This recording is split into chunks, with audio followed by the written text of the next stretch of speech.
Good morning and good afternoon, actually, and welcome, everybody. I think I'm still a few hours behind in my head.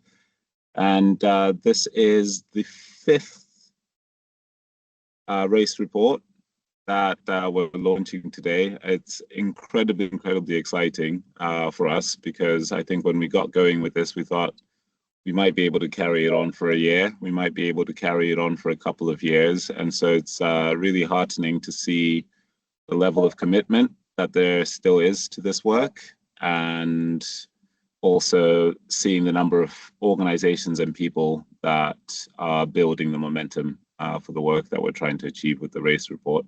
We've got an hour today together, and as with all of our launches, we will start off by recapping on why the race report continues to be important, and recap on what the data showed us from last year, and so some of the results from 2025. And then we'll go into talking about 2026 and what it will mean to take part this year for your organization, for you as individuals, the new things that we are going to be doing this year, and also then finish off with some of the events that are coming up, plus give you guys a space to ask any questions that you might have. And so let's kick off with, why the race report and why now? I think for most people in the meeting, that is a moot question.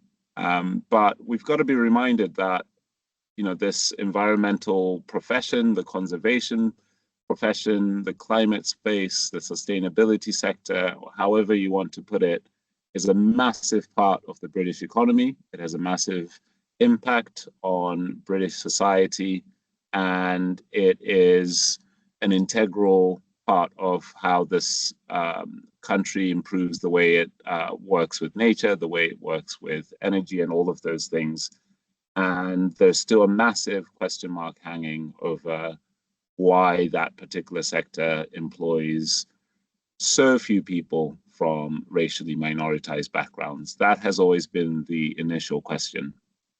If you look at ONS data, that percentage of the population of people who identify as racially minoritized is around 17 or 18%. And if you look at the data, the number of people that are working within the environmental and conservation sectors has never been over 10%. It's consistently been less than half of the national averages. That's the key question that the race report continues to ask, and we'll continue to ask that question until there's parity between that pink line and the green lines. And it's not always about waving a stick at people. We are trying to drive progress. And we think the sector will do better at engaging communities that are often marginalized from the climate and sustainability space if it can improve the representation of people within its workforce. We think transparency is a good thing, and we think accountability is a driver for good change. We think working together allows for momentum, that allows for the progress that we're seeking. And we also think loads of people are doing amazing work within their organizations that they should be sharing with everybody else, and that it's a great means of collaboration between different professionals that are seeking the same goals. That is really why we've continued to do this work, and it's why we'll continue to do it for years to come. And now we're going to move on to a bit of a recap of what the race report has been telling us over the years. And so I'm going to hand over to Molly, who will then be joined by Rachel. These are really the brains and mechanics of why this race report comes into being every single year. It's our research team here at SOS, and they're going to go through the data from last year, and then Rachel will go through what's coming up for 2026. Cool, thanks, Manny. Just before we get on to some of the findings from last year, I'm just going to give a bit brief overview of kind of the basic steps and what's involved in collecting the data, so that we can report on it each year. So fundamentally, there's kind of 4 stages to the process. The first one happens within organizations, so the organizations you're representing today collects data about their staff and on the action that they're taking to progress diversity, equality, and inclusion internally. Individually, those organizations submit the data to us. In the past, it's been through an online form, but we'll come on to some news on the new process that we're introducing for this year a bit later today. Once we receive those data submissions, we go through a process of checking them to make sure we're kind of ironing out as much kind of inconsistency between organizations' data sets as possible, so we can aggregate the findings together, and then finally to publish those as an aggregated main report that happens annually, but also adding an extra level of transparency as an individual transparency card that each organisation receives. So we collect 3 main categories of data. Section A is focused on some basics about your organisation, so more administrative and organisational characteristics style questions. Section B is the focused on data about your staff and their racial and ethnic diversity, but we also include some intersectional data here, which we've been collecting for the past 2 years. The final section is focused on your policy, strategy, action, all the things that you are taking on as an organisation to improve your equality, diversity and inclusion. You can find loads of information about the data submission process and all the different aspects of data that we collect on our website, and we can share some links in the chat throughout today's session, but you can also get in touch with us at our email race-report@sos-uk.org at any point if you have any questions. Before we move on to hearing a reminder of the findings from last year, I'm just going to kind of help identify where the data that you submit to us ends up. So this diagram on the left-hand side of your screen, you can see the kind of 4 different areas that I've just mentioned that we collect through the data submission process that organisations send to us. Those numbers 1, 2, 3, and 4 are then kind of represented on the right-hand side in the reports that draw on those elements of data. So the main aggregated report includes aggregated figures for all 4 of the sections of the individual data we receive from organisations. But when we look at those individual transparency cards, there's some differences here. So if your organisation has less than 30 staff, only your organisation characteristics and the information on your policy, strategy and action on EDI is published. Where there's 30 or more members of staff, the race and ethnicity data for staff and governance bodies is also presented, but we don't present that intersectional data just because breaking things down to that kind of level of granularity increases the risk of individuals becoming identifiable in the reporting. So I'm going to pass over to Molly for that summary of what we found through the process last year. Thanks, Rachel. I'm just going to take control of the slide.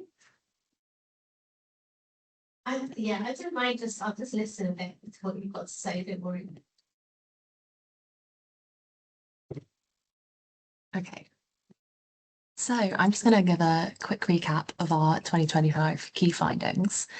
So before we get on to the data, I just wanted to quickly discuss the identity groupings that we use in our analysis. We use these to support the identification of patterns and trends within the race report, and you can see these presented on this slide. We use these solely for the purpose of the analysis, and we're not meaning to imply that experiences are kind of uniform between these groups. So in 2025, the data represents 137 charities and funds at some level. It's worth noting that these are predominantly charities, and that also all organisations submit data against every category that we ask for. 8 organisations joined the campaign in 2025, submitting data for the first time. The diversity data represents 28,073 employees in total. We had 91 organisations who have taken part across every year of the campaign, so submitting data for 5 years in a row now. And lastly, we had 34 organisations who submitted intersectional identities data in 2025. We introduced this to further increase our understanding of representation across the sector. If we aggregate all the data we submitted in 2025, this shows in terms of staff members overall, 4.7% identify as people of colour or as other ethnically minoritized identities based on data from 137 organisations. 4.7% of people in senior leadership positions identify in this way based on data from 111 organisations. And lastly, 11.7% of trustees identify as people of colour or as other ethnically minoritized identities based on data from 97 organisations. Data is also collected on several other employee categories, and full details can be found in the 2025 report on our website. The data we've shared here should be seen as a snapshot of representation of people of colour from other ethnically minoritized groups amongst organisations participating in 2025. As participation does vary year on year, the overall figures don't represent a like-for-like comparison. However, we can look specifically at the organisations that have taken part over multiple years. Moving on then to national statistics. So each year we compare race report data with national statistics. We use the Office for National Statistics Annual Population Survey data for 2024-2025. Using this, we can see that data submitted through the 2025 race report highlights a continuing gap in diversity within the environmental, charity and funder sector. At the top of your slide, the top bars of the chart, highlighted in grey, show that while 17% of the UK's working population that are currently in employment identify as people of colour, only 4.7% of employees identify as people of colour or other racially or ethnically minoritized identities within the race report. We can also use the race report data to analyse it according to the region or the nation of an organisation staff, and then compare that data set to the UK's working age population who are in employment at regional or at national level. So this chart shows the UK statistics compared with the data from organisations taking part in the race report, who identified that their staff were predominantly based in one of the UK's 12 regions or nations. The N number on your screens is the number of organisations predominantly based in each area, and it's worth noting that there are a small number of organisations in some regions. The UK-wide statistics have been used for organisations that stated no dominant region. So we can see that, for example, the group of organisations based in Scotland have racial diversity that exceeds the UK national statistics. These report combined representation of 9% people of colour or from other ethnic minoritized groups compared to 7% of people of colour in the national statistics. Organisations in Wales and in the southwest of England are closely aligned to the ONS data, but elsewhere in England we can see that there's often a significant disparity between the representation of people of colour and those from other ethnically minoritized groups. Moving on then to organisation characteristics. So in 2025, we analysed the diversity data according to the characteristics of organisations. So, for example, their size, their focus, their main type of activities and regions where most staff are located, as we looked at on the previous slide. In each case of these, the figures for overall staff have been analysed as this category is the most comprehensive within the race report. For each characteristic that we've analysed, the highest and the lowest proportion of people of colour or from other ethnically minoritized groups are presented, where there are at least 5 organisations in a category. Where the highest or the lowest have fewer organisations, the subsequent value is presented. So looking first at organisation size, we can see in organisations that have 0 to 9 staff, representation of people of colour is 15.1%. In comparison, organisations with 50 to 249 staff is reported as 3.5%. Considering an organisation's focus then, so in organisations which focus on climate or climate justice, representation of people of colour is 16.3%, and in organisations which focus on other aspects of sustainability, this is 3.5%. Looking at an organisation's main activities, 16.3% of staff in organisations delivering grant making and funding activities identifies people of colour, and in organisations delivering membership and representation activities, 3% identify as people of colour. Finally then, looking at an organisation's age, 18.8% of staff in organisations founded 11 to 15 years ago identifies people of colour, and in organisations founded more than 71 years ago, only 3.8% identify in this way. Moving on then to our intersectional identities data. So we introduced this in 2024 as an optional element for organisations to submit data reflecting the intersectional identities of their staff. So initially we collected data for gender identity, age and disability. In 2025, we expanded this to capture the full set of characteristics covered in the Equality Act in the UK. So in total in 2025, we had 34 organisations submit data for one or more intersectional identity. So on this slide, we can pick out some statistically significant differences. Each row represents a characteristic shown by the grey labels. For each characteristic, you'll see 2 data points showing the proportion of each grouping that identifies in this way. The yellow dots represent white identities, and the green dots represent people of colour and other ethnically minoritized groups. So starting at the top, 35% of people of colour and other ethnically minoritized groups identified as a man, compared to 31% of white identities. 26% of white identities are aged between 55 and 64, compared to 5% of people of colour and other ethnically minoritized groups. Lastly, 59% of white identities had no religion or belief, compared to 36% of people of colour and other ethnically minoritized groups. The last thing from me then, when organisations submit diversity data, they're also asked to report on the action that they're taking to progress equality, diversity and inclusion within their organisation. The list of actions covers a breadth of areas and incorporates commonly recommended actions to support the progression of equality and diversity and inclusion. It's not intended to be exhaustive, and neither is one action intended to prioritise over another. We also know that all actions might not be applicable for every single organisation that takes part in the race report. To the left of your screen, you can see that in 2025, the most commonly implemented actions, considering both full and partial implementation, were regular review of equality, diversity and inclusion activities to ensure they remain effective and impactful. This was 93%. Mechanism for complaints relating to witnessing or experiencing racial discrimination or harassment with a structure for responsive action was 90%. Senior leader has official responsibility for equality, diversity and inclusion was 88%.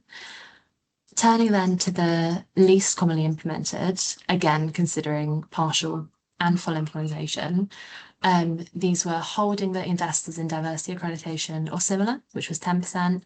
Race equity pay gap published in the last 18 months was 16%.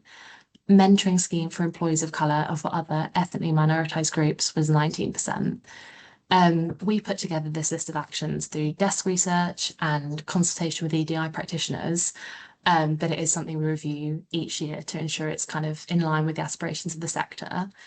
That is everything from me. I'm now going to hand over to Rachel, who's going to discuss more about 2026.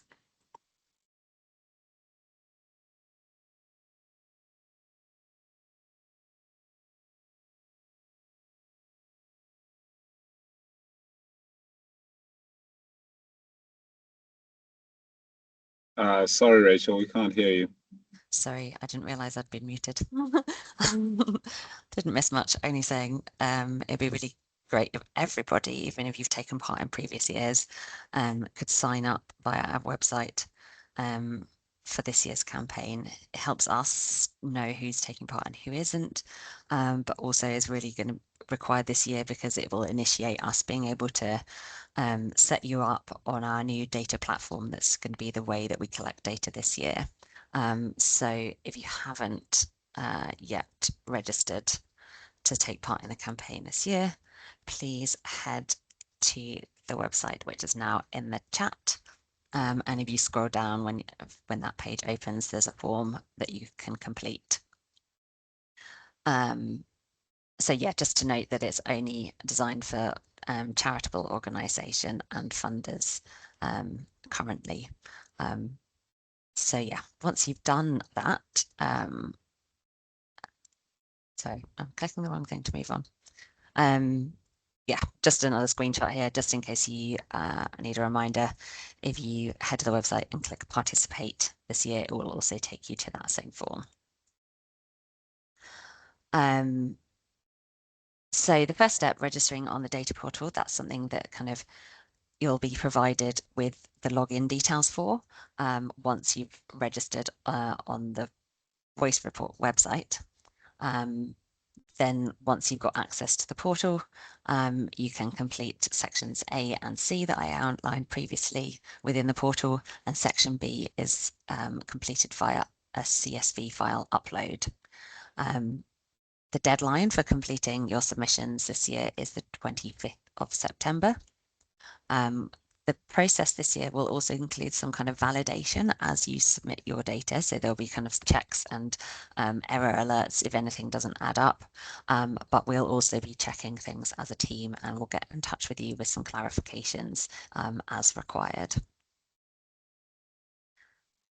So as I mentioned before, there's 3 sections to the data submissions. This has always been the case since we launched back in 2022, and that's kind of maintained in this new data platform as well.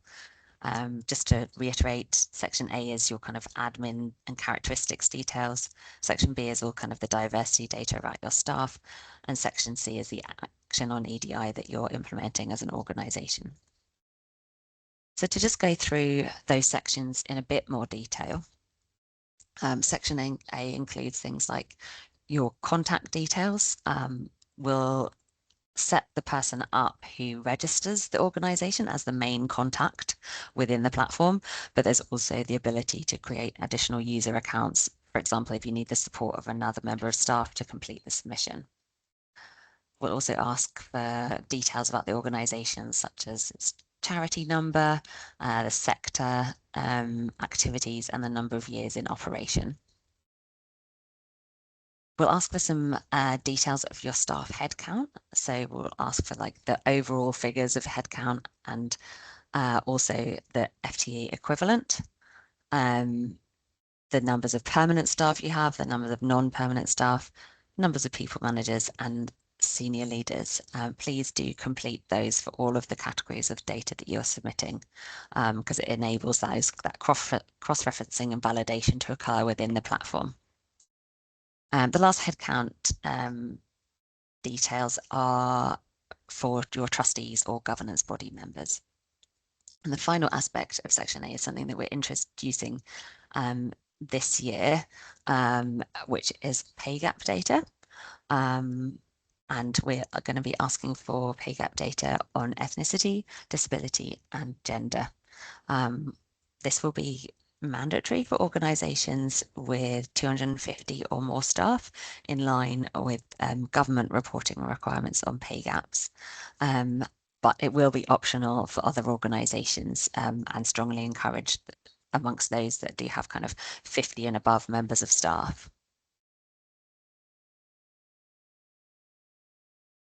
Section B is where, as I mentioned, is where all the diversity data is submitted, and this year it will happen through a spreadsheet CSV file upload into the platform. We'll be collecting data kind of on an individual level for members of staff, but we won't be collecting any names or email addresses. So we, as a race support team, will not be kind of able to identify them from your data upload. will be asking for their kind of race and ethnicity, their age, their gender, employment type, so whether they're on a permanent or non-permanent contract, and whether they're a trustee, whether they're a people manager, whether their role has senior leadership status, and again, whether they're a trustee or not.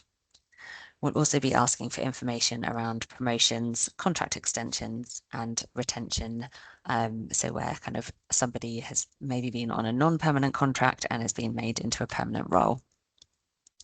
So where the data exists within your organization, these are what we kind of define as kind of a mandatory part of your data submission. There's also the optional element within section B, which is again focused on diversity data. And this is what we've been calling our intersectional identities data that we've collected for the last 2 years. So as Molly mentioned, that was expanded last year to encompass all of the characteristics that are covered by the Equality Act in the UK. So if you are participating in this aspect of data submissions, where you can submit data on your staff in relation to their gender reassignment, disability, sexual orientation, religion and belief, marriage or civil partnership, and parental leave. The final section of the data platform is section C data, so looking at policies, practice and action around equality, diversity and inclusion. So there's 3 open-ended text boxes within this part of the submission. The first enables you to share a statement on your organization's approach to EDI. And this is something that will feature on your transparency card. So should be written with that kind of public facing audience in mind. And it's your opportunity to kind of share how you as an organization have been working on EDI and your kind of organizational ethos and stance and things like that. The final section within the submission process is telling us kind of what's actually being implemented within your organization. And it's a series of questions that show the extent to which different actions are being implemented in the areas of transparency, strategy and targets, management and governance, HR processes, and finally, positive and practical action. So I'm just going to stop sharing the slides and share my screen instead, just to give you a quick preview of what the new data platform looks like. We will be uploading various how-to videos that show how to do these processes that I'm just going to quickly scan through now in a lot more detail. We do also have a written submission guide for those that you for those of you that prefer kind of written exercises. I'm definitely in that camp and never watch videos. I like step 1, do this kind of guidance. So yeah, I'll put a link to the chat in the chat for that in a minute. But as I said, once you've signed up to participate, we'll send you access details to the platform and you'll be able to have a look and poke around in the new platform yourselves. So first thing to note is this address, data.race-report.uk is how you access the data platform. You can then sign in with your organization's details. I'm just going to use an account that we've been using as a tester.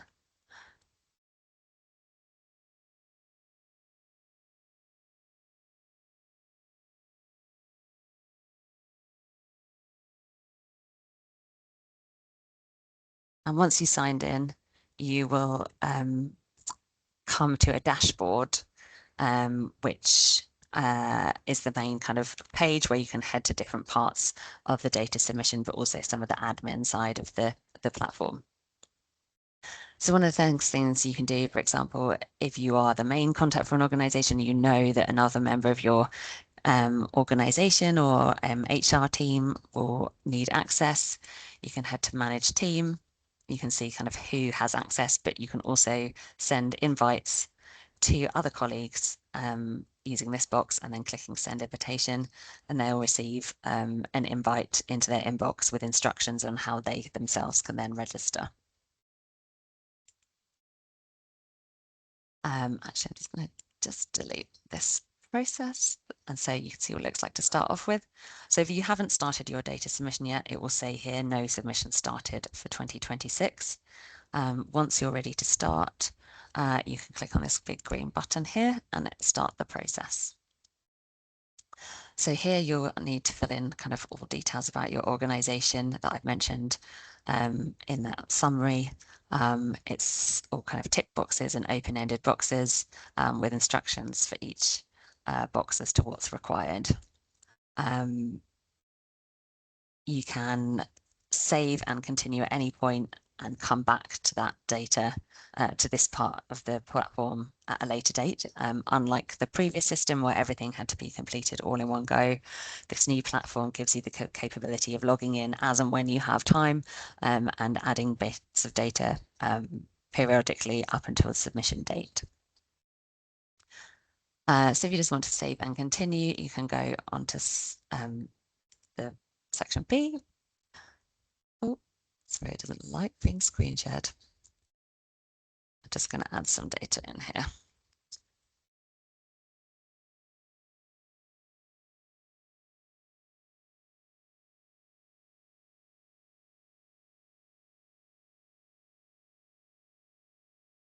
So this is just an example of some of the built-in checks for the process. Here you can see that it's popped up with this alert because I've told the platform that we have 3 permanent staff and 3 non-permanent staff, but I've put the total headcount as 3 when it should be 6. So you can iron out any errors as you're going through the process. So I'm just going to try skipping forward again.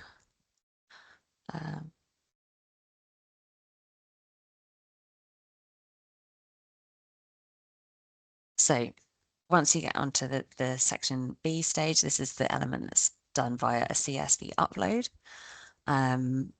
There is an example spreadsheet that you can download to see how to set things out. And then we have some detailed guidance on how to set your data up within the spreadsheet. So it's ready for importing. I'm just going to download that example.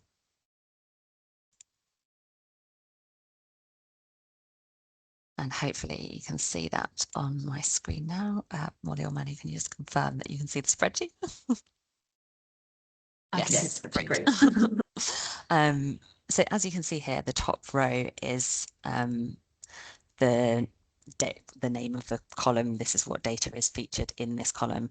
So the kind of plea is to do not touch that first row because this is how the platform will read the data that you're uploading. So that first row should always be left as is. But as you can see in the remainder of these example cells is that each individual member of staff takes up a row within the spreadsheet, and you simply add the characteristics for each of the different categories in their row so that they're fully described. So this person identifies as Asian Indian. They're in the age band of 25 to 34. They identified as a woman. They're a permanent member of staff. They manage people, but they're not on the senior leadership team and they're not a trustee. And there's also been no change to their roles this year. This organisation has chosen to submit their intersectional identities data, so they are all kind of also outlined within the same spreadsheet. So as I mentioned, we have a submission guide, which takes you through the process in more details. This is built into the platform, so it's always available. And if you need to know kind of how to identify your members of staff, there's a full kind of cell reference list that sets out kind of all of the different options that are available for each column. Something that apparently is a technical term, it's called fuzzy matching, has been applied. So if you don't kind of upload the exact reference, there are some other alternatives that the platform knows about that it will interpret in the same way. For example, if there's like a slight spelling error, or you've described a similar category but a slightly different wording. But again, we will also be checking the full data submissions to make sure everything's correct before we aggregate the data into the reports and produce the transparency cards. So just to make this clear, so you can see here that the different identities within kind of the Asian category is Asian Indian.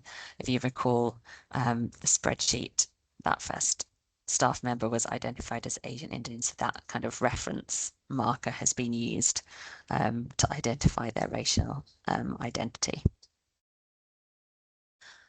So if we go back to the platform itself, and we will just close that down. Choose when you come to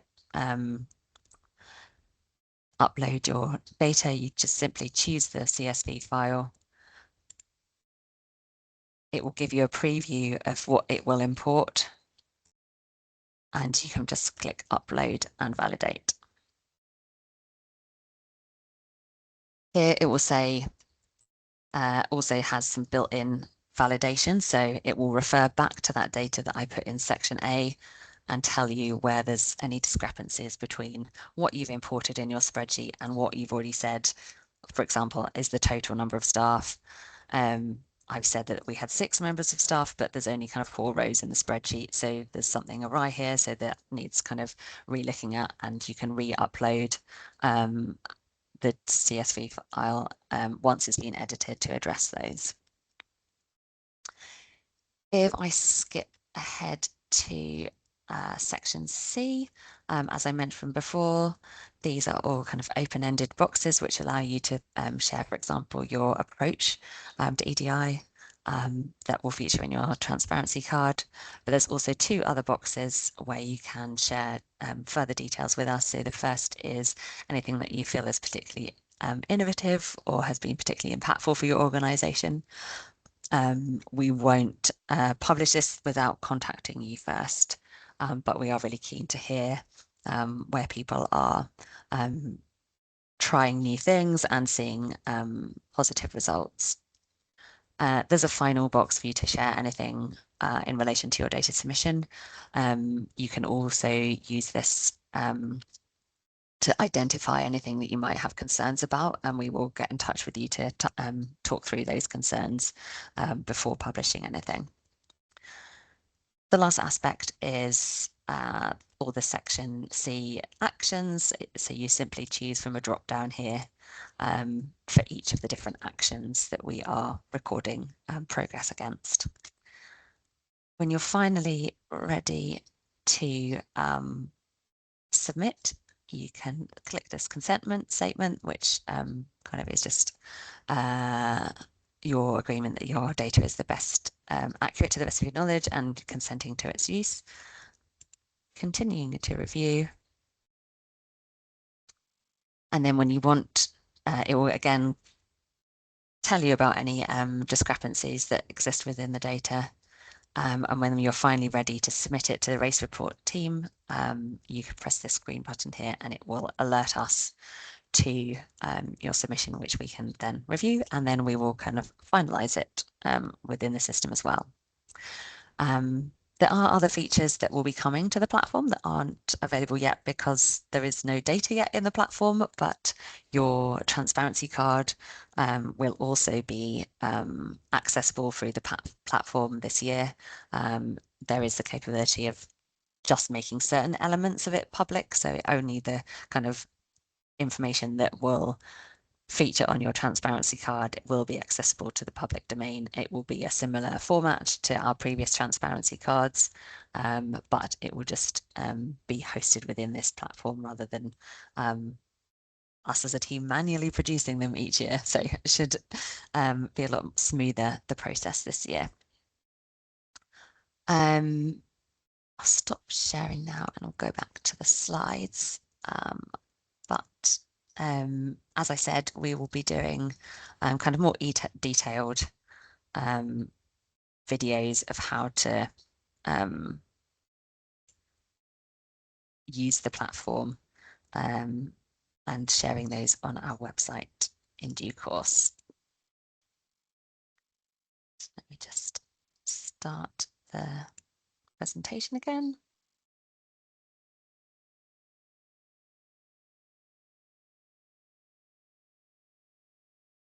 Just seen a question around the CSV template around drop-down options. My understanding that in CSV you can't have that functionality, which is why it hasn't been implemented. There's CSV files have limited functionality compared to standard Excel files.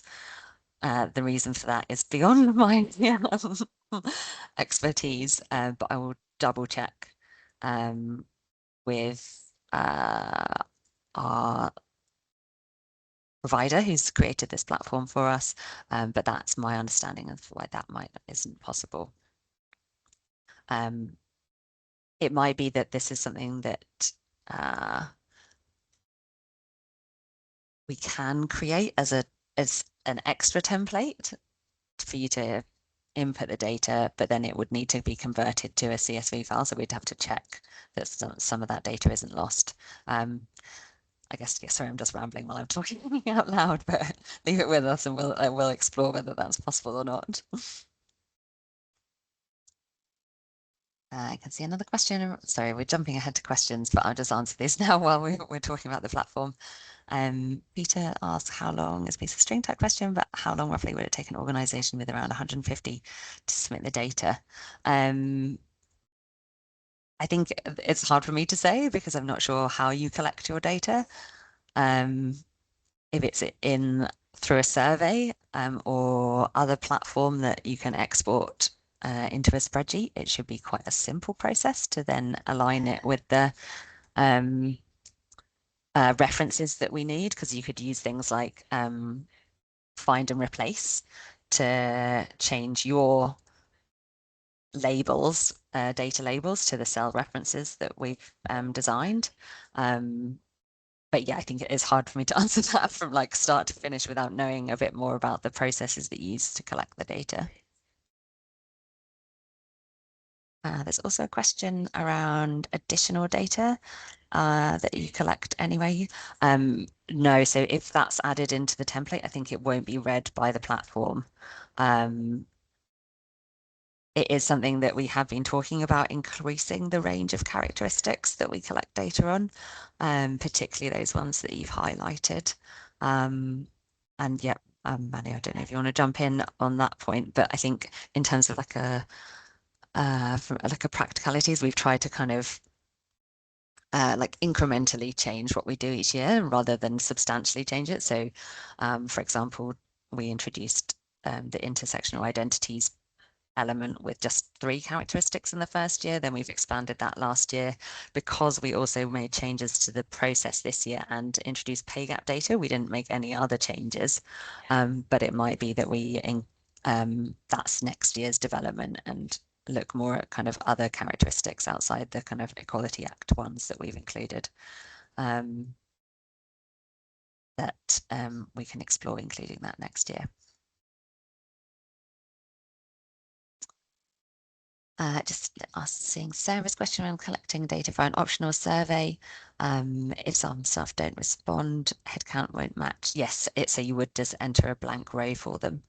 And for example, if you know that you have 10 permanent staff and only 8 to reply to the survey, so you have all the additional kind of characteristic details about 8 staff, you could still add 2 rows where you just have the permanent staff identifier. So you know that you've incorporated the full kind of sample of permanent staff within your upload. Because yeah, the stance that we've always taken is to represent as many people as possible in the data. So even if you don't know anything about their characteristics, we still need to know that they exist, so our figures are representative of the kind of total population rather than just the people who answer a survey, if that makes sense. Seeing there's a question around if the basic question, if an organisation is UK based but has a team in Scotland, how is this broken down to show the Scottish percentage? I'm not sure whether you mean in terms of their racial and ethnic identities, or whether it's kind of the organisation as a whole is based in Scotland. So we don't break down the kind of white identities in some reporting, but when we're looking at the full breakdown of the different racial identities, we have different identifiers for the different UK nations. So it would be depending on what they've chosen in their responses when you've collected the data, if that makes sense. So it's dependent on the kind of characteristics that you've asked for, I think, if that makes sense.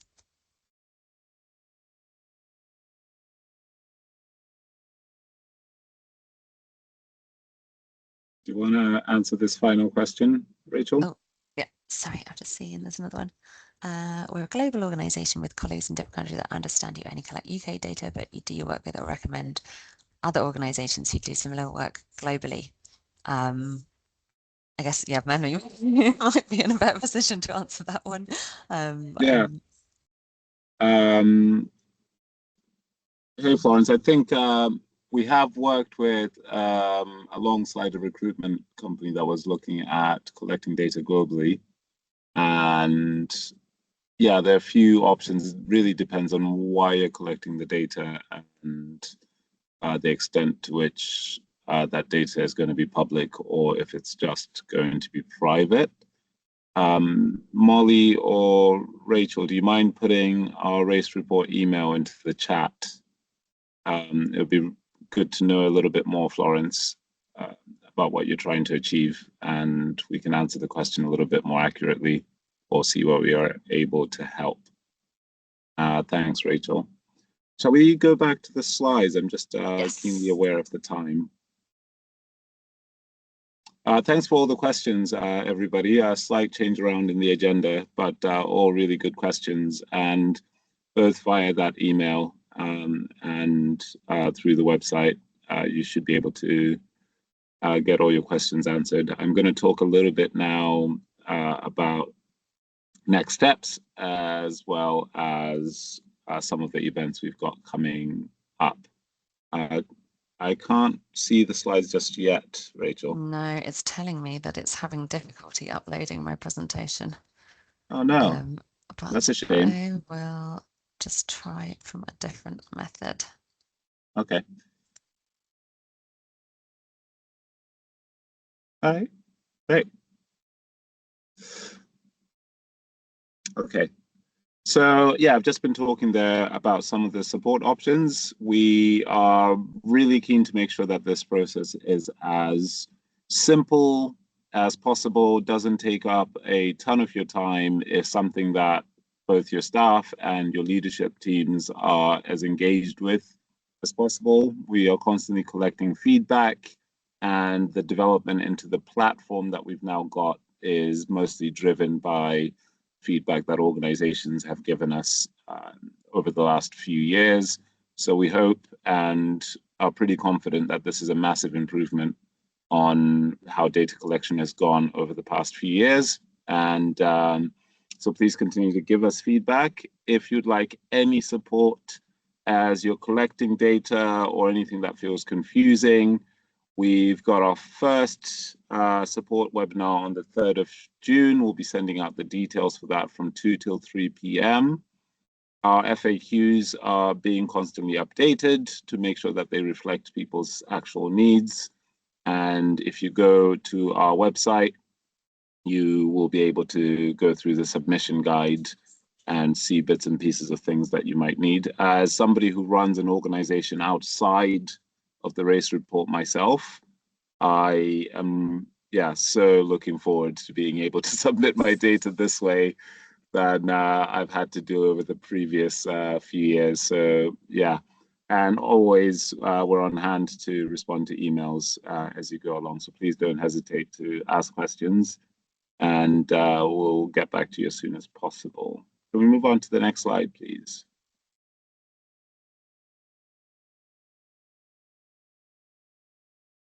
Excellent. And one of the best parts of the year for me, I think probably the best part of the year for me in being involved with the Race Report, is the Race Summit, which will be happening again in London at King's College. We've just confirmed the venue, and this will be in person. We always have well over 100 people come and explore the topics that the Race Report is trying to tackle, but also find solidarity with other people, eat nice pastries, and hopefully go home with a renewed network of people that are looking at social justice and environmental justice in a different way, and also receive support and be exposed to some amazing speakers and thinkers in this area.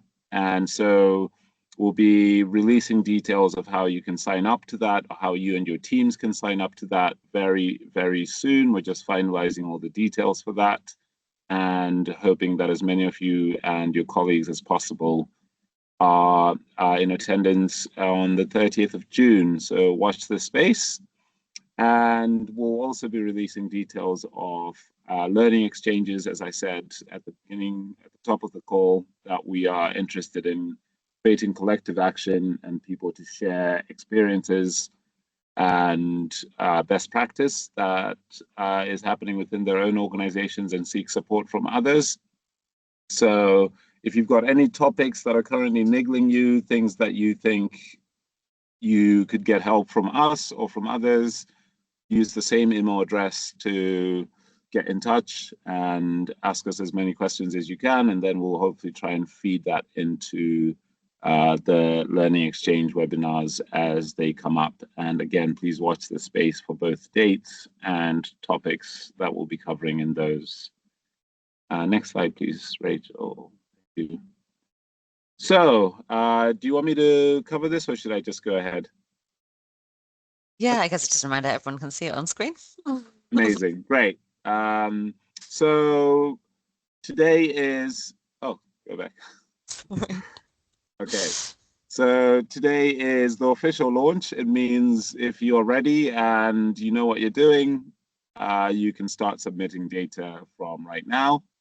And we've got 5 months, so until the 25th of September is when submissions close. And then we'll go into the stage of analyzing all of that data and figuring out what it's telling us, what it's telling our sector, and be able to feed it back out to you guys, to your organizations, and to the public. The publication, as always, will happen during Race Equality Week, which tends to be the first week of February, and there will be many chances for engagement between ourselves and all of your organizations before that publication date. And those are the key dates, and anything else we will send that out through the wire. Final 5 minutes, I think I'll leave that open to any questions that are still hanging.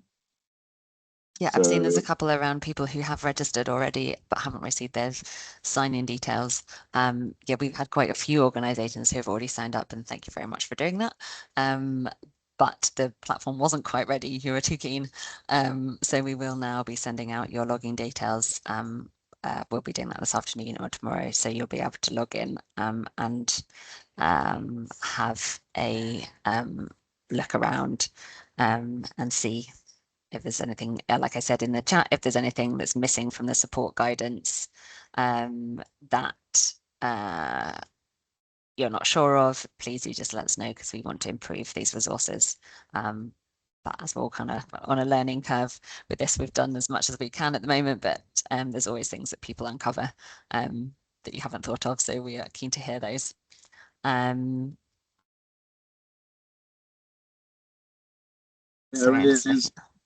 Yeah, there's a question from Stephanie. Will you be prompted to add data straight away after sign up, or after the account is set up? So there won't be any kind of like reminders through the platform.